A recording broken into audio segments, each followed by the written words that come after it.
आज आप नाखुश हैं, पर इसमें गलती आपकी नहीं। वो गलती किससे, क्यों और कैसे हुई, वो कहानी मैं आपको अगले 2 मिनट में सुनाता हूँ। पृथ्वी पे जीवन के शुरुआती दिनों में जीव एक ट्यूब जैसे दिखते थे। खाना एक तरफ से अंदर जाता था और दूसरी तरफ से बाहर आता था।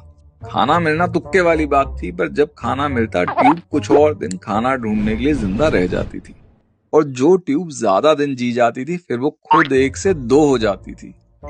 जब जनसंख्या बढ़ी तो खाने के लिए कंपटीशन भी बढ़ा और कुछ ट्यूब्स ने देखने की क्षमता विकसित कर ली कि तुक्के की बजाय खाना खुद से खोज सकें। फिर देखते ही देखते ट्यूब्स के पैर भी आ गए कि वो खाने की ओर जा सकें, और फिर हाथ भी, ताकि खाना उठा के मुंह में डाल सकें। जब ट्यूब सिंपल थी तो उसके लिए 1 से 2 हो जाना भी सिंपल था।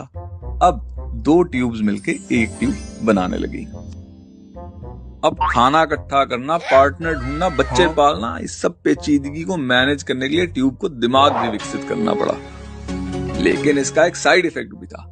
अब छोटी ट्यूब बड़ी से पूछने लगी कि हम खाते हैं जीने के लिए और हम जीते हैं खाने के लिए।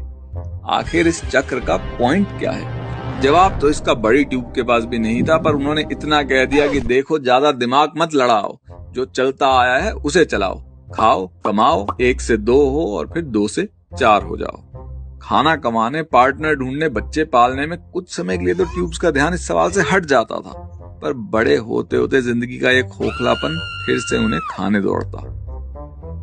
तो ट्यूब्स ने कहा कि अगर हम पैसे से और रिश्तों से इस खोखलेपन को नहीं भर सकते तो हम खा खा के इसको भर देंगे। पर चाहे खाना हो या मौज करना, अंततः हम उससे बोर हो जाते हैं, तो ये भी तरकीब काम कुछ करती नहीं।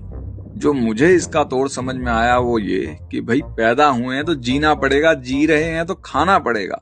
पर अगर हम दूसरों को खिलाने के लिए नहीं तो कम से कम खिलाते हुए जिए, तो उनका एक दिन कट जाएगा और हमारी जिंदगी।